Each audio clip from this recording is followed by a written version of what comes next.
This is Software Engineering Radio, the podcast for professional developers on the web at se-radio.net. SE Radio is brought to you by the IEEE Computer Society and by IEEE Software Magazine.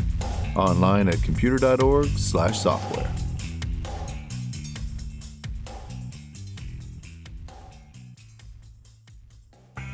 Digitalocean is the easiest cloud platform to deploy, manage, and scale applications of any size, removing infrastructure friction and providing predictability so developers and their teams can deploy faster and focus on building software that customers love. With thousands of in-depth tutorials and an active community, we provide the support you need. DigitalOcean stands out of the crowd due to its simplicity and high performance with no billing surprises. Try DigitalOcean for free by getting a $100 infrastructure credit at do.co/SERadio. Hello, this is Kishore Bhatia for Software Engineering Radio. Today's episode is about the landscape of practicing and testing for development skills, coding interviews, and automated skills assessment in developer hiring with Vivek Ravisankar. Vivek is the founder and CEO of HackerRank, a platform that's helping programmers globally to learn and practice coding. Vivek was previously a part of the Kindle team at Amazon India. Vivek incubated HackerRank as the first company to be accepted by Y Combinator from India. Welcome to Software Engineering Radio, Vivek. Thank you, Kishore. Happy to be here. Being HackerRank, what have you seen in the need for coding interviews evolving that led you to HackerRank?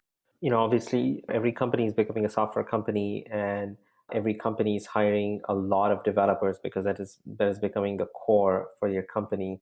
But the interviewing technique was still very old school. Like, people still ask candidates to write code on their whiteboard or just read out code on their phone. Or maybe they can send over a take-home challenge where they have to attach a zip file and you have to download and go ahead and run it.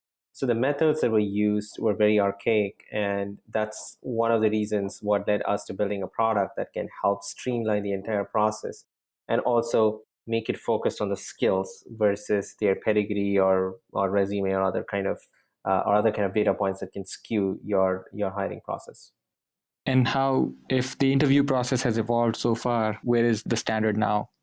I think a lot of companies have started to stop doing whiteboard coding. They actually have resorted more into having more of a pair programming interface where you can see the other person code.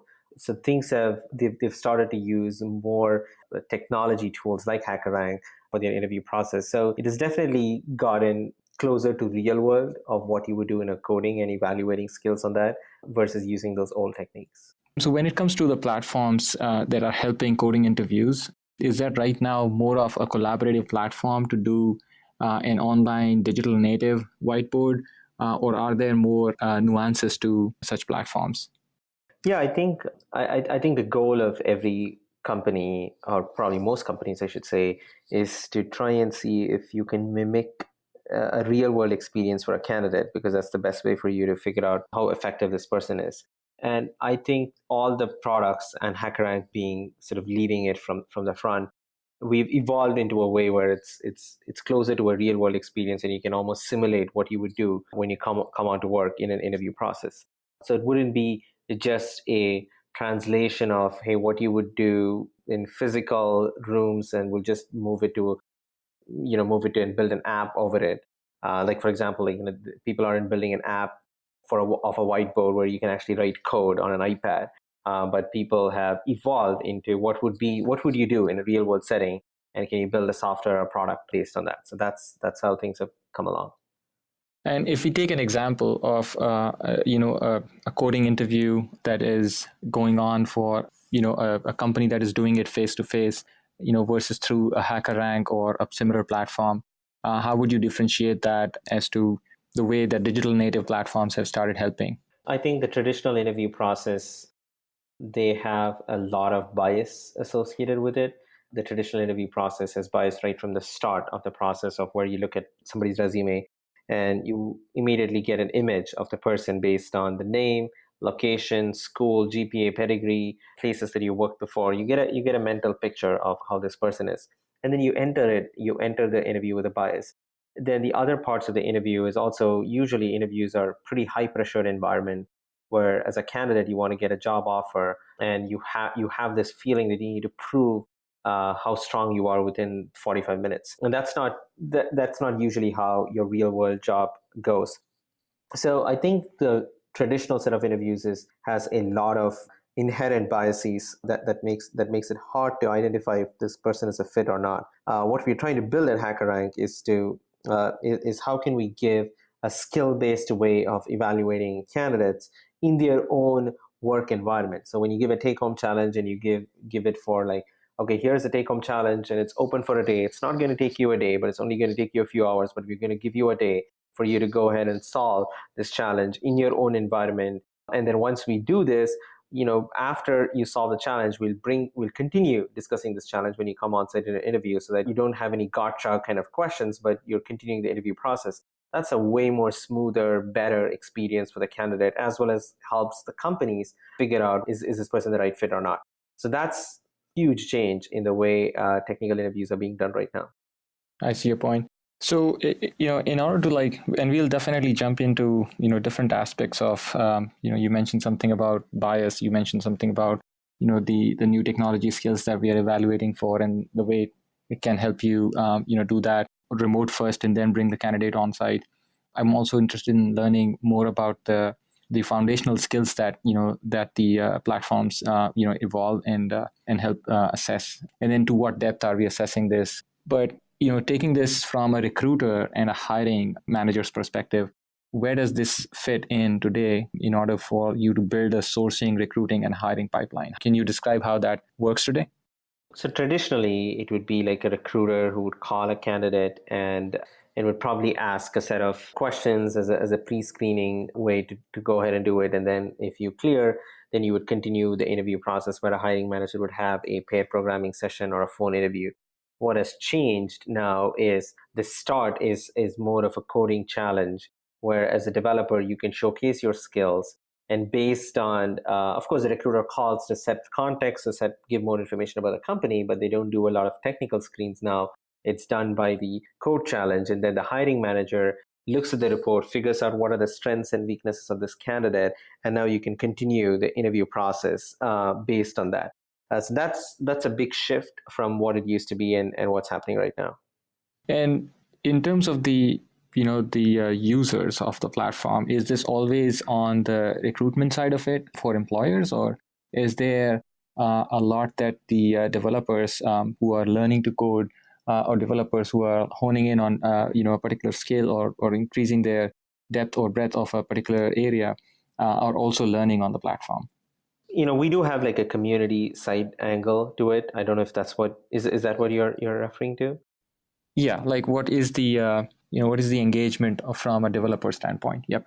Yeah, so there are different things. One is, as a developer, you want to continue to practice before practice tests, like hone your skills and get it better. So that's one thing that we have found to be, our community to be pretty effective, where you as a candidate can sign up. It's free for developers to practice how to code before you attempt the test. So that is a very, very powerful mechanism where you can do it. And a lot of people actually do it for fun, because they can actually get on the leaderboard and showcase how well they're doing. So that has been one. And then, of course, the other workflow for a candidate or developer is to attempt a challenge for a company, and then get connected to the company, get an interview and an offer through the company's specific code challenge. Gotcha. And does this connect overall for a single developer's journey from the community, practicing on the platform and then actually getting assessed through the platform for an employment? Yeah, if you think about a developer who's looking for a job, you have to practice skills, which you can actually do it in the community. B, you would probably have to sort of, if you'd like to do company specific skills, we have customized interview prep kits where you can go ahead and practice and get better at understanding what each company wants. And then, of course, if you'd like to get a job in the company, you can go ahead and take the company specific challenge to get connected to the company. So it does play a pretty important role across the board for a developer to practice for jobs, for fun, practice company specific questions, as well as continuing to get connected to the company through our platform. I see. In order to go beyond the overview of how these platforms are coming up and what is the actual use case we are addressing here for developers as well as for recruiters and hiring managers, I also wanted to understand, some of the things you found in the developer skills report, and there's many of them. There's some from Stack Overflow, there's also assessments that are being done by the likes of ThoughtWorks, and where the technology frontier is actually going. I am specifically looking at statements around the future of work, right? And is there something beyond the fact that all jobs are basically now getting automated and there's more and more focus on learning how to code? What is the theme behind all of that? And then how do we prepare for some of that evolution to bring in the kind of jobs that we are looking for, the kind of training that we are looking for? So I think I just wanted to focus for the next 5-10 minutes around the theme about learning to code. Do you have some perspectives based on your experience before and now in HackerRank?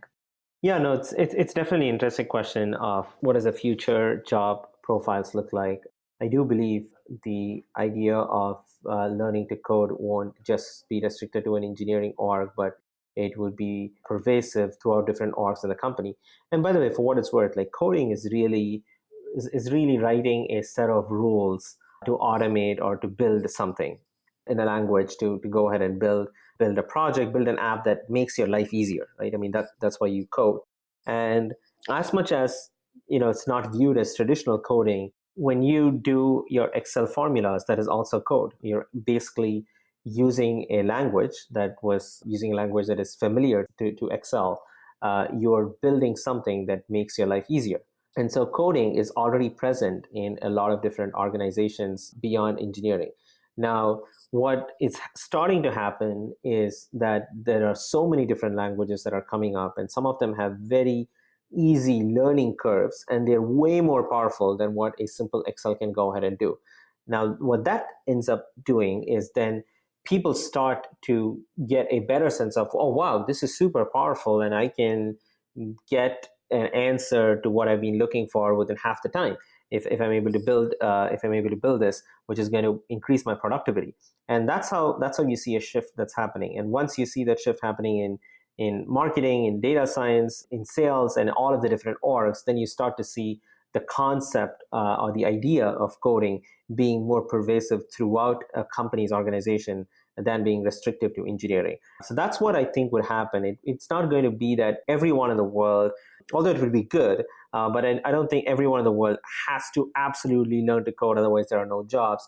But what's going to happen is every organization in the future will have a big coding component to it, way bigger than what it is right now. Gotcha. So software is eating the world and every company is a tech company. Those are the things that we're seeing happening already as part of the shift that we're seeing in business. Are there any proofs on how the examples on how the different domains within a company, every business has certain org units and certain must-have operations that you're seeing already being either automated or software driven? Yeah, well, software is eating the world is a related one, but it's a tangential concept to whatever I described. Software eating the world is saying that, hey, any industry's core will be technology and they have to build an engineering org. But within that, there is one more layer. What I'm saying is every org within the company will also be driven or will have a much bigger engineering coding component than what it is right now.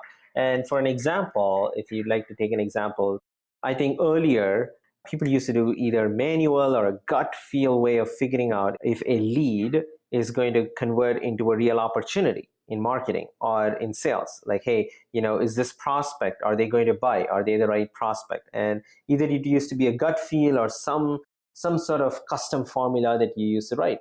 Now there are softwares that, using your past data, can analyze a particular company on so many different parameters, like the size of the company, inclination to buy, is it similar to the previous companies, the quality of the lead, the quality of the contact. Let's just say hundreds of different parameters that can help you process, hey, of these 10, you should go after these 3 because they have a higher probability to close. And that is basically a software or data science working behind the scenes. Now, what you can see is now there's not going to be any software that is as good as writing something custom for your company. It's probably going to take you 50%, 60% all the way, but you still have to do some work on your own because there's so many things that are custom to the company. And that's where, a data science organization is not just going to be restricted to predicting whether this user is going to be retained in your app or not, but the data science organization is going to also predict whether this lead is going to convert into a successful customer or not. So then you start to see that also moving across the different organizations in the company. So that's an example of what used to happen before based on just gut feel, but now it's data science, and the data science organization is actually responsible or influences the decision. Gotcha. Thanks for that example. I think that sets the tone for also the next deep dive, which is really around what is really leading to this whole coding interview scale aspect. So why is it that we are not able to fulfill some of the software roles in the tech engineering roles by the conventional methods of having resumes and screening resumes manually, and also looking at how we face folks in a company environment. We actually run through very traditional ways of interviews and assessments, multiple rounds over like sometimes even panels and different board members like assessing different attributes. So I wanted to like really go into the scale aspect of this. Do you think that the platform is also a need now more than ever, just because we're just hiring so many developers, so many engineering candidates across different industries, that it could just become a way to scale that digitally? Yeah, I think there are probably there's probably a combination of a lot of different factors. One is the fact that people, if you look at any technology, people always want to continue to improve technology to increase your productivity, and that is anything as small as a plugin in your browser to the other end of the spectrum, which is automating driving of cars, like basically a self-driving car, so that you don't have to drive. So there is it's a consistent it's going to be a consistent evolution or innovation of how technology can make people more productive. So that's definitely one dimension, and clearly people have found or we found, or a lot of developers also figured, that interviews are broken and it's not giving the right signal. So that is definitely one of them. The other factors are similar to what you mentioned, because now the volume of developers that companies want to hire is also growing, is also increasing, and also they have to compete with every other company. So previously, maybe 20 years back, the sample set of number of companies that were hiring lots and lots of developers were a handful. And now there are like thousands, and that becomes a very, very hard challenge to overcome. And that's also one of the reasons why products like HackerRank and others based on skill-based hiring have started to pick up and grow quickly. Gotcha. You mentioned something about increasing productivity. Who are the end users or audience here to kind of help increase this kind of productivity? On the code assessment, code scales within the platform, what are we trying to scale, and who are the audience or the end users that are looking for increasing their productivity in terms of maybe even assessing different coding interviews? Yeah, I would say it's the recruiting and the engineering orgs who are kind of go hand in hand, and they're responsible for making sure that they can build a very strong engineering team and also retain them, continue to build them and retain them for a long time, right? So it's a combination of the recruiting and the engineering orgs that we help to increase their productivity. This then begs the question around the difference between the engineering org that is also looking for various attributes beyond coding, and the recruiters that are looking for a match to more of a specific skill set and the company's requirement. So how does that transition from the recruiter looking for a specific skill, a specific job description, and maybe a specific set of attributes, to the hiring manager or the engineering org looking for a perfect fit within the organization? So I want to see the journey. If I'm an engineer looking for a job, how do I begin with the coding assessment journey? Yeah, I think there are probably two questions there. One is the recruiter and hiring manager alignment, and the other one that you asked last was from a candidate side perspective. How do you get started with applying? Right. So the first question of recruiter and hiring manager alignment, yes, it's definitely can get a lot better, because I think a lot of times things get lost in translation. What a hiring manager oftentimes want is a very, very strong problem solver, preferably in the language or stack that they're working on, or not. That's just their preference. But oftentimes it could get translated into, oh, we need Rails developers, and we go out and source for Rails developers in the community. So one of the things that we have been trying to work on at HackerRank is how to get the alignment between the recruiter and the engineering based on agreeing on a set of skills and actually putting a very formal way of how we will evaluate the skills, which essentially comes down to the coding challenge. That's one of the reasons why it's almost like a side effect, but a really good side effect that we have seen with a lot of customers, where we have seen recruiters actually come to us and say, hey, this has improved our recruiting and hiring manager relationship and alignment, because now we're absolutely aligned on what is required for us to pass on to the next round. So that's the first part of your question. So the second part of your question was more on candidates applying for a job. Yeah, so the candidates that are looking at jobs specifically in an engineering org, how do they begin their journey on through the platform, using, say, a recruiter view and then an engineering, hiring manager view? I think at high level, a developer who's looking for a job should probably be very clear on the criteria or certain things that they're looking for a job. There are like hundreds of parameters, from compensation, and within compensation, like how much do you value cash, how much do you value equity, size of company, impact in that particular team that you're working on, the people that you're going to work on, location, there's the stack that the company is working on. There are like hundreds of different parameters. And I would recommend every developer, any developer who's looking to change a job, to make sure that you have 3 must-haves, and the rest of them are all nice-to-haves. What are the 3 absolute must-haves that you won't compromise?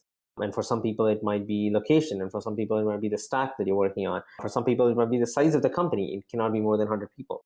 So what are the 3 must-haves? And then help identify. And now you can go ahead for your next step on identifying companies that fall into that structure. Then you can go ahead and apply. And the way we help ease out the application process is applying through a code challenge versus applying through a job board or the careers page, which usually results in some kind of a black hole, because you really don't know if somebody's going to contact you. Is this even the right fit?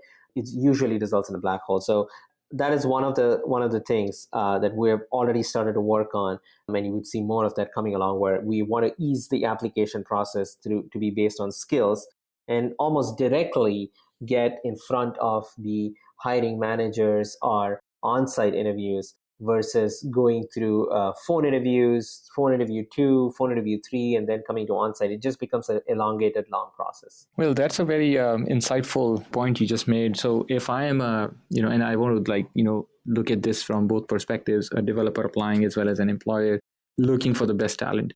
If I'm a company, looking for some of the best talent, how do I actually create challenges exciting enough? I don't know, maybe game theory, maybe, some kind of an incentive to attract the best talent, and maybe even, somehow growth hack it to ensure that I actually get enough engagement from these best talent, communities, which would then even feel like, okay, I would actually go and solve that challenge and apply.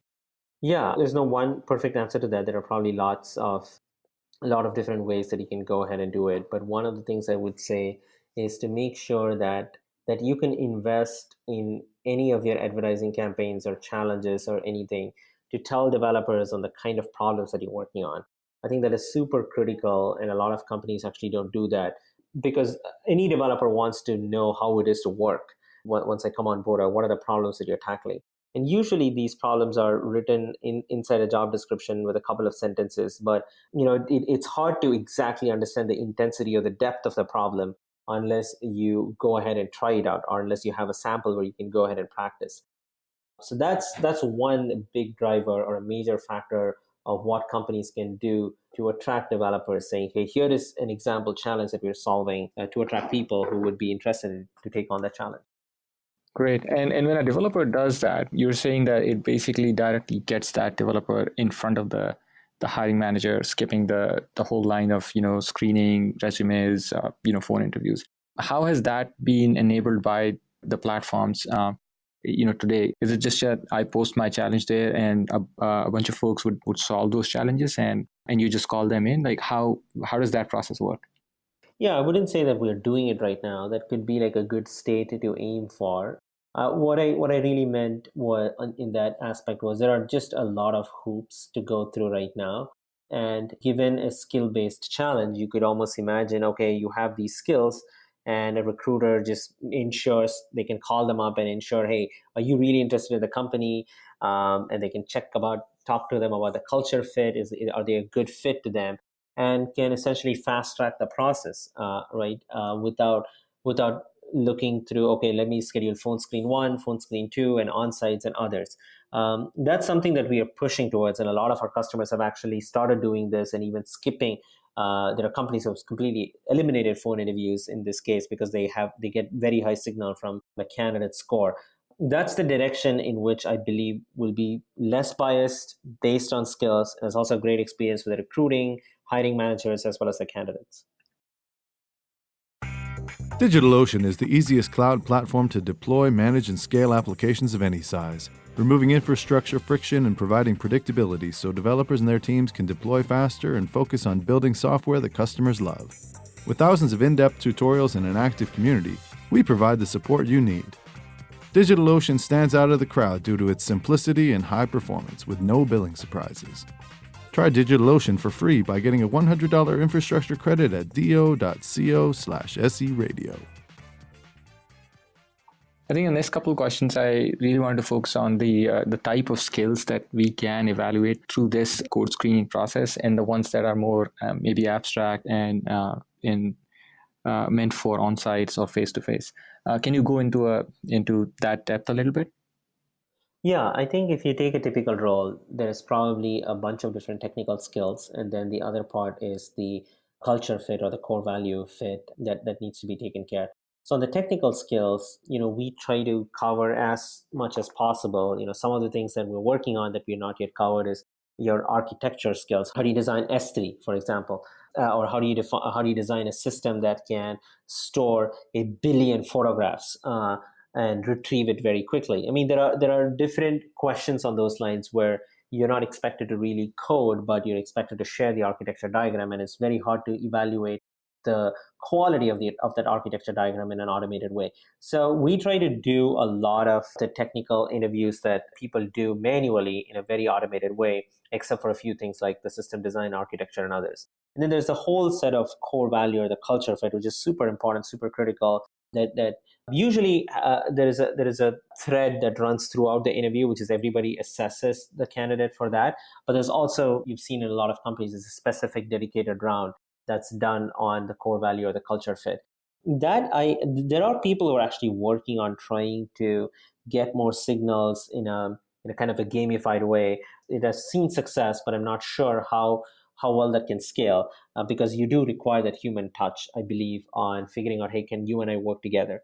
And that's something that we have not explored much, and I don't have any more ideas than, okay, maybe in the future something might happen to automate that. So that's one of the places where we have not explored much, and that's an example of one thing that we have not automated. And in terms of just the coding interviews and the skills specific to, say, a language or an ecosystem, are these interviews to some extent even stressing out on the knowledge of a framework? Like in, say, Java, we are talking about Spring Boot, or we're looking at how one would go about doing dependency injection, or write a simple structured set of classes, and I can actually now test on readability and some other aspects. So like, how far does the interview automate things on a depth and a breadth perspective? Yeah, I think we do it really deep. You can do it right from a simple, here is a code, single file code, go ahead and debug, to all the way to build an app on React or on Node. So we can cover a pretty wide spectrum of what you can do, and also from a scoring evaluation perspective, we check for correctness, we check for optimality, which is the code complexity. We also check for like code quality. We run a code quality tool to see if there are basic things like unused variables, function names, are they descriptive or not. So we do a pretty in-depth analysis. Of course, there's always things that's going to be hard to automate, like, is the code elegant, how beautiful it is in terms of the comments to the functions, and there are certain things that just cannot be automated, but we try to go to a pretty large extent that can give you a lot of signal. Great. Do you also test for something like, okay, you were given this challenge and you have to solve this in, say, JavaScript or maybe C or Go, but you have to make sure that you, say, pass these many tests in order to, like, call it as code complete? Yeah, absolutely. We actually run every code against a set of test cases, which in each of them assess a particular skill for the candidate. Gotcha, gotcha. And how much of this is transparent? Like, is this real time and it's already happening for the candidate to start looking at the results that he or she is driving towards the amount of code that you've written? Yeah, everything's transparent. A candidate can actually see what's going on, can go ahead and update and iterate on that further. They can see what the hiring manager is seeing. So yes, they can see everything.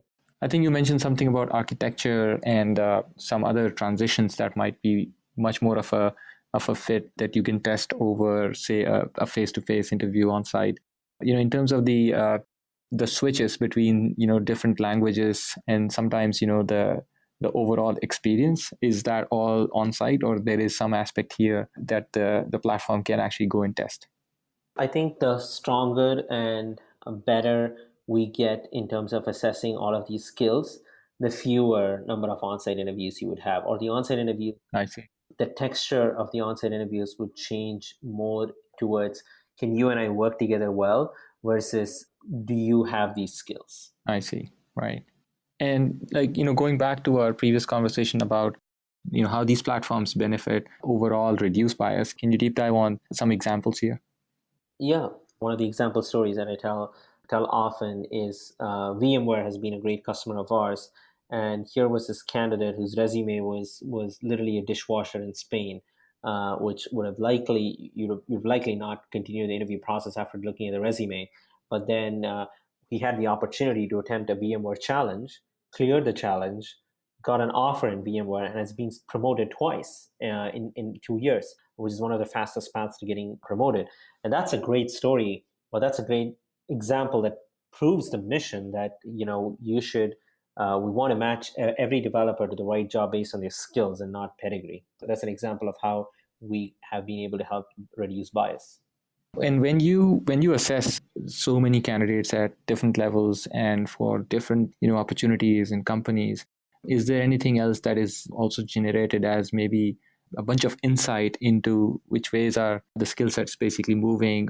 What is the number of frameworks that are mostly being used to say develop on JavaScript or to do say something on the backend side? Is there any insight that you can just bring on from the 2018 report? Yeah, I think one of the interesting parts from the 2018 report was how much people wanted to learn the language Go. I think it was one of the most popular languages and things, and the language that people really, really wanted to learn. And the other interesting insight to me that was very interesting, and surprising in a good way, was how over 76% of developers actually thought they were self-taught developers, even though they had a degree, even though they were working at companies. Most of the skills that they've learned to become a very strong developer came from the fact that they continue to learn on their own. So those two were very interesting insights to me. I do want to see, in terms of the overall, coding languages and ecosystems, how is the platform also helping continuous learning and evolving as the technologies evolve? Are there examples or investments that you've seen that has worked for employers and the developers on continuous learning and evolving? I think there are two sides to it. One is the continuous learning and development within a company. What can we do to encourage employees and others to continue to learn and develop? The other side is our community side, which is, hey, anybody can come and sign up and continue to learn on their own. So we have seen evidence or demand in both places, which is companies internally wanting developers of their organizations to continue to learn a new technology using HackerRank. We've not explored that deep, but there's definitely a lot of demand in that. I wanted to now get into the ways you look at the skills and maybe even assess the overall breadth and depth. You mentioned some of the examples around testing and code optimal ways for assessing if the candidate has the right level of experience in maybe even coding with that language or that ecosystem.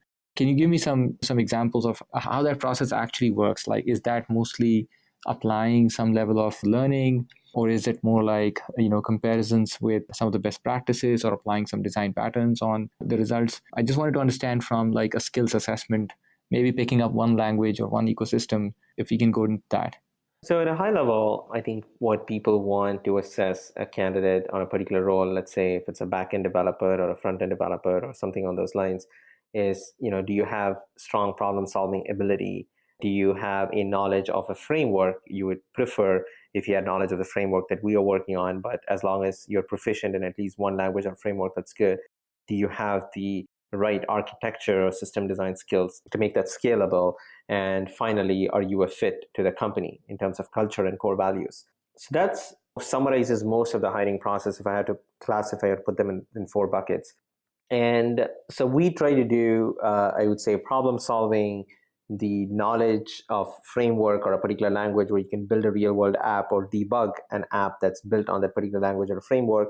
And we also do architecture and system design in sort of like a beta-ish way. We've not figured yet on how to automate sort of scoring how good is this architecture, but we do support for people to draw diagrams, architecture diagrams on our product. In terms of how we evaluate, there are so many different parameters. So one is, does it give you the right answer? That's kind of the basic fundamental thing. Is whatever you're doing giving you the right answer? The second one is, how fast does it run? And there are different code complexities of O of n versus n square versus n log n. So we try to understand, based on the different test cases that the code runs, on what is the code complexity of this particular code. And then there's also the code elegance or the code quality aspect of it, where we try to run Sonar or some code quality tool to help understand, could have things been written better? Could things have been refactored in a different way? Are there unused variables and things on those lines? So we try to have a very in-depth analysis across each of these different parameters for problem solving or a real world challenge. And we're working towards having something similar for the system design as well. That's amazing. When it comes to some of the ways you have like applied that learning into building up for what the employers are looking for, and then maybe enhancing some of the ways to even hire, how has that worked out for the employer side of it? Is it that when you're like, say, assessing 100 candidates, and I'm just picking an example, so feel free to like correct me, if you're picking up like 100 candidates for a single position and that leads into 10 on-sites, how does that ratio today work out in an automated screening process? Yeah, no, absolutely. I think people have been able to reduce the time to hire by 50 to 70% using HackerRank, and that's a huge gain, especially when you're hiring hundreds of developers. Even if you're hiring like even 10 to 50 developers, that's still reducing your time to hire by half can just give you massive amounts of productivity. And in terms of, so that's one quantitative number, but there are also other things that are more qualitative that's hard to measure. One is the fact that you have a consistency in the bar in the hiring bar in your company. The second one is the fact that as a recruiter now you can open up the net to a much broader set of candidates versus restricting them based on the school and the GP and the companies that they worked before. So there are a lot of other qualitative advantages as well that can give you, that product like HackerRank can give, apart from the fact that it reduces the time to hire by half. And when it comes to sourcing, are you thinking through how a particular level of filter is applied right away? And is it just the job description, or because the platform itself is global and web-based, now anyone can actually go ahead and apply or solve that challenge and come in through? So we kind of touched upon this in the question about the bias, right? But in case of trying to filter through, the, say, co-location, for example, is a big criteria, or maybe the number of years of experience is a big criteria, even though you could be a very good coder on a certain aspect. Have you seen anomalies with a web platform that could basically now give you something that you didn't know in creating a job description? Definitely. I think even generally a job description in itself is probably really biased. And there are actually companies, I think there's a company called Text.io that parses a job description and tells you areas that you can actually go ahead and improve to attract a more diverse set of candidates.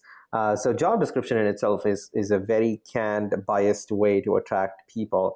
You're likely going to see that people usually copy-paste job descriptions from other companies for a particular role, and years of experience is usually viewed as a proxy towards your mastery in that particular field. I don't believe in job descriptions a lot, and that's why we try to help companies come up with a skill rubric for what they would like to assess for each of these different roles. Come up with that, build an assessment based on that, and then hire people based on skills versus relying on job descriptions. Can you get into a little bit of details as to how that skill matrix maybe works in terms of applying, say, some code screening into it, and then maybe a little bit more like how is it increasing diversity? Yeah, so if it's in a job description, you're probably going to say, hey, I need 5 years of experience. When you're trying to build an assessment, you would say, I need this person to be able to solve this problem and be able to get to this level. And that's the minimum bar. So you make it way more quantifiable. And you know what? If this person gets into level 3 of this challenge, then maybe we should consider this person for a senior role, not a junior role, or not a mid-level role. So you get into more quantifiable way of defining skills.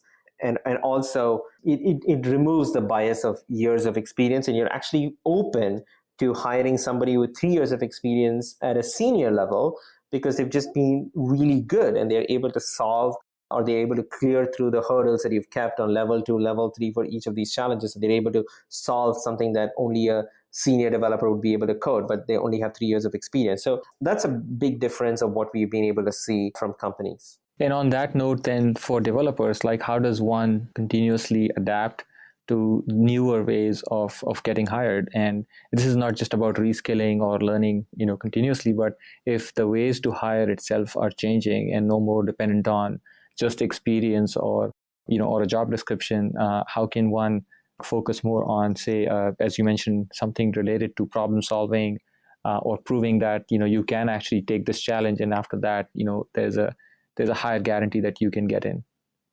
Yeah, no, that's a great question. And that's actually one of our long-term vision of the company as well, which is, can we identify the DNA of all of the different job roles and what they want in terms of skills?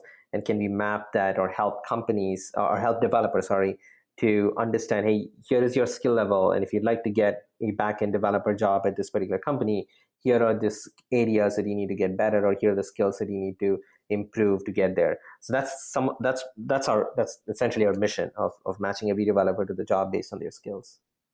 For the companies, that are basically looking at scaling their hiring and continuously evolving landscape of the ways to hire and the places where they can find the best talent with, challenges such as these, what are you seeing as evolution to where this is, and the challenges that the companies still face?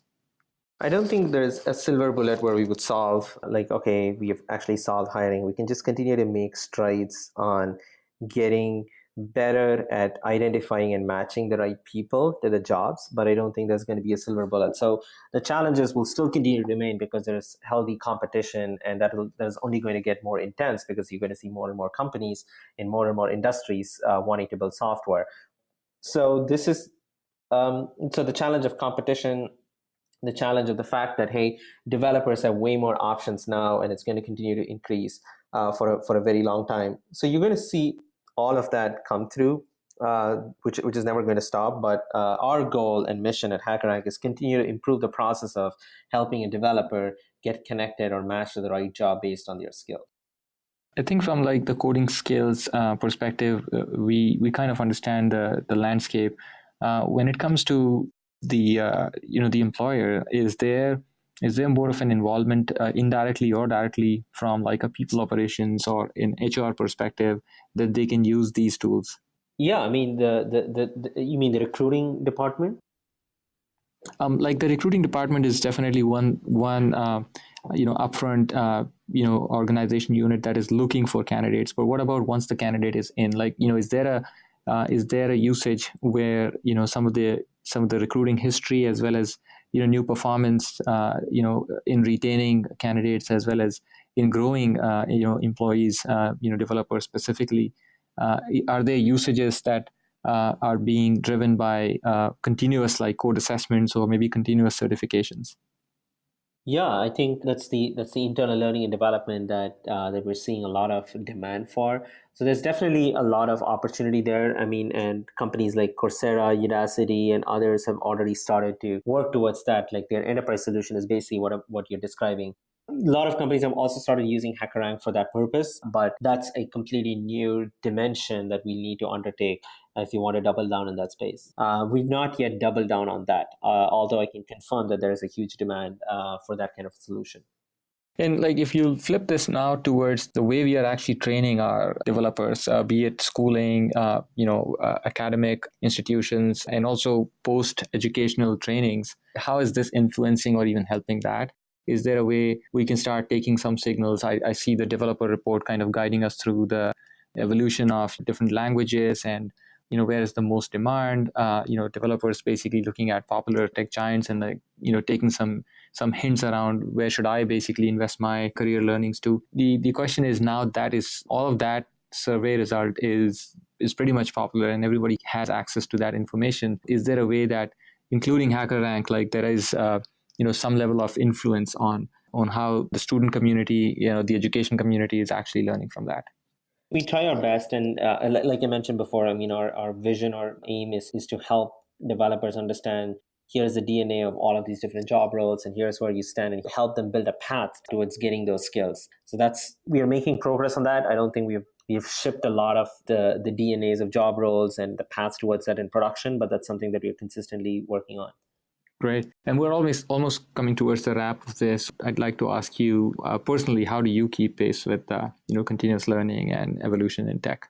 My continuous learning and evolution in tech is more from talking to customers and developers in that, because my job function and my job role has continuously changed a lot. And now I'm more into focusing on how we can make sure that we can recruit a great team, align the team towards a common mission and goals. So it's my job function and roles have changed. So I keep in touch basically with our developer community and with our customers on what they're looking for, what are the new skills, and how things can continue to evolve. Yeah.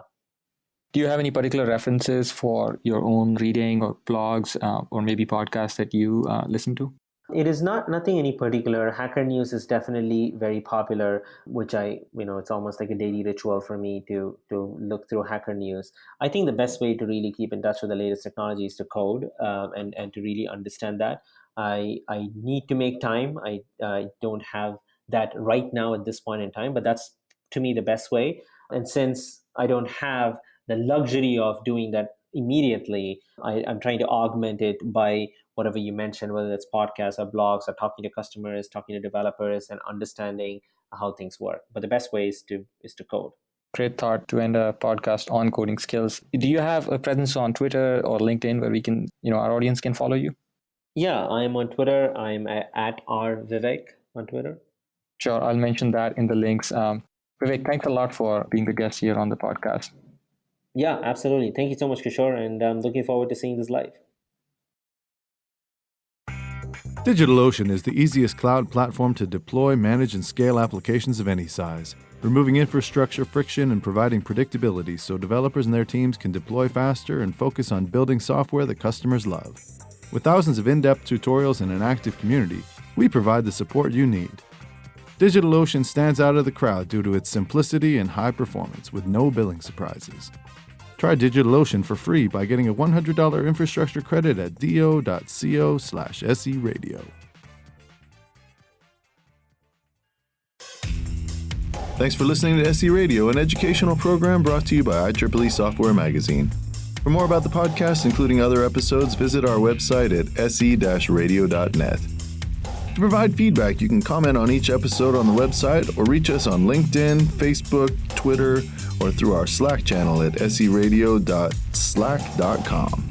You can also email us at team@se-radio.net. This and all other episodes of SE Radio is licensed under Creative Commons License 2.5. Thanks for listening.